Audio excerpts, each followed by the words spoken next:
সিনেমাকেও হার মানাবে এই দৃশ্য। চিত্রনায়িকা অপু বিশ্বাস এসে নামলেন এফডিসির শিল্পী সমিতির কার্যালয়ে। এর কিছুক্ষণ পরে সেখানে হাজির হয়েছেন চিত্রনায়িকা বুবলি। মাসখানেক ধরে তাদের মধ্যে ব্যক্তিগত কিছু বিষয় নিয়ে চলছে এক ধরনের শিথিল যুদ্ধ, কিন্তু আজ শুক্রবার তারা শিল্পী সমিতির নির্বাচনে ভোট দিতে এসে হয়ে গেল মুখোমুখি। দীর্ঘদিন পর অপু বিশ্বাস লোক সমাগমের মধ্যে দিয়ে সকাল 10:30টার দিকে ভোট দিতে আসেন এফডিসিতে। তাই তাকে এক ঝলক দেখতে স্বাভাবিকভাবেই আগ্রহ আর উচ্ছ্বাস ছিল সবার মধ্যে। ঠিক 5 মিনিট পর একই স্থানে উপস্থিত হন চিত্রনায়িকা বুবলি। শাকিব খানের সঙ্গে জুটি বাঁধার কারণে এবং তাদের মধ্যে সখ্যের কারণে বুবলি ও অপুর মধ্যে বিরোধের গুঞ্জন যখন সবখানে, ঠিক তখনই এই দুই নায়িকা মুখোমুখি।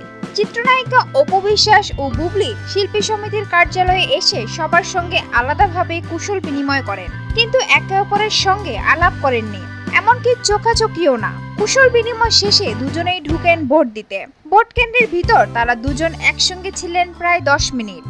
ভোট দিয়ে বেরিয়ে এসে বুবলি সাংবাদিকদের মুখোমুখি হন, সরাসরি এফডিসি থেকে বেরিয়ে যান। তবে অপু বিশ্বাস বেরিয়ে এসে সাংবাদিকদের সঙ্গে কথা বলেন, নির্বাচনের প্রতিদ্বন্দ্বী সব প্রার্থীদের শুভকামনা জানান। কিছু সময় পর তিনিও বিদায় নেন এফডিসি থেকে। ভোট কেন্দ্রের ভিতরের সেই 10 মিনিটে কি হলো তা এখনো রহস্য।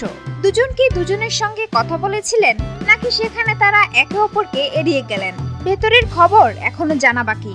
সুপ্রিয় দর্শক, বিনোদন জগতের আরো নিত্য নতুন খবর জানতে আমাদের চ্যানেলটি সাবস্ক্রাইব করতে ভুলবেন না। লাইক দিন, কমেন্ট এবং শেয়ার করুন। ধন্যবাদ।